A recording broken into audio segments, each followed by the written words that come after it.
Jesus' death and resurrection in future videos. Now, let's prove the historicity of the New Testament. Concerning the historicity of the New Testament, there are three relevant points we will consider. Firstly, we are going to consider the time gap. The time gap between the original writings of the New Testament and oldest existing manuscripts of the New Testament as compared to other writings from the ancient world. Secondly, the number of manuscripts. The number of existing manuscripts of the New Testament as compared to other writings from the ancient world. And finally, the quotes. So we are going to look at the quote of the New Testament from early Christian writings. The original manuscripts of the New Testament which the apostles wrote on have long since been dissolved.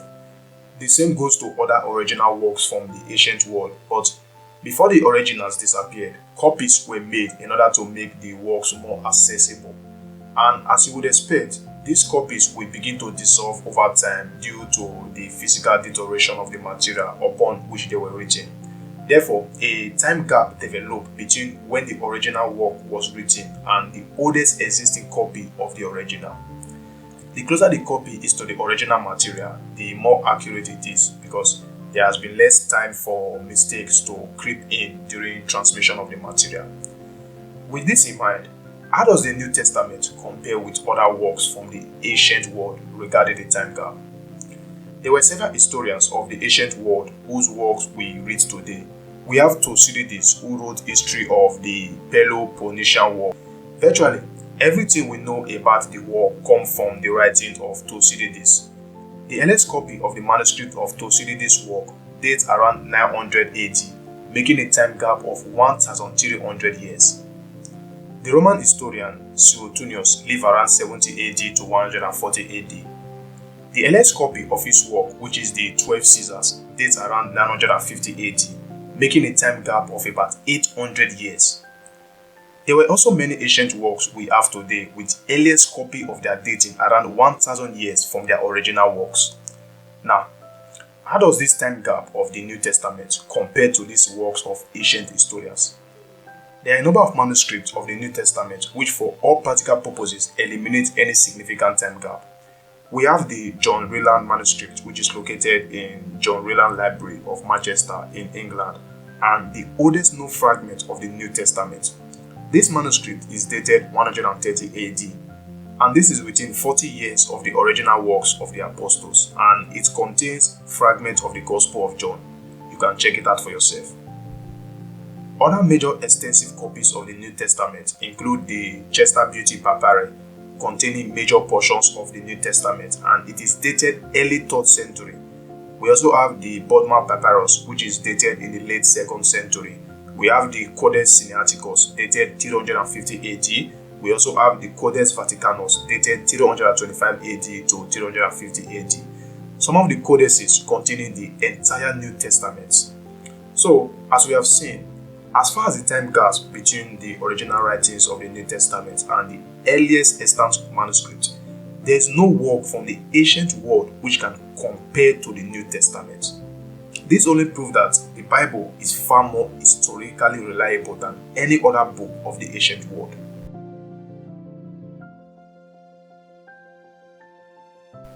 Not only does a comparison of the time gap shows that the New Testament is incomparable in the ancient world, but a comparison of the number of manuscripts also shows why the New Testament is superior as well.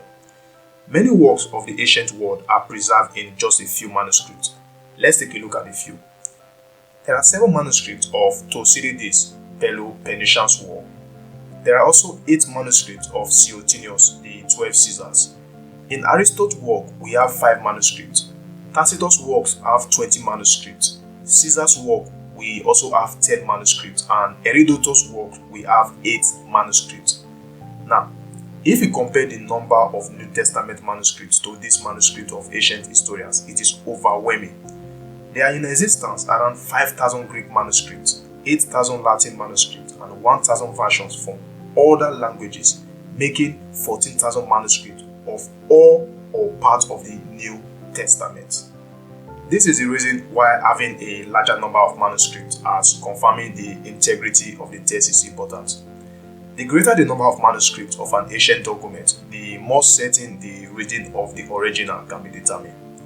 Now, suppose someone gave you a copy of a telegram written to you which said you have won $1 million and it is written like this. As you read the copy, you will feel quite certain that what you have won is $1 million. And you might say, maybe the number sign was merely a copyist error. No problem. Suppose you also receive another copy of the telegram which read you have also won $1 million, but this time it is written like this.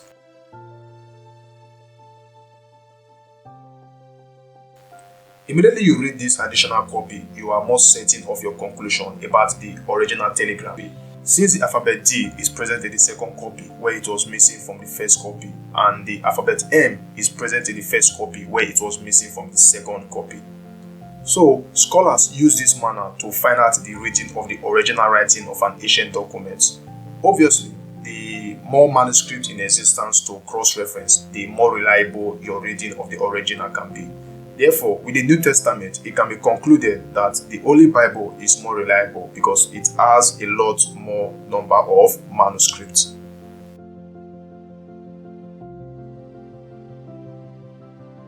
With everything we have seen so far, it put the historical reliability of the New Testament beyond all doubt.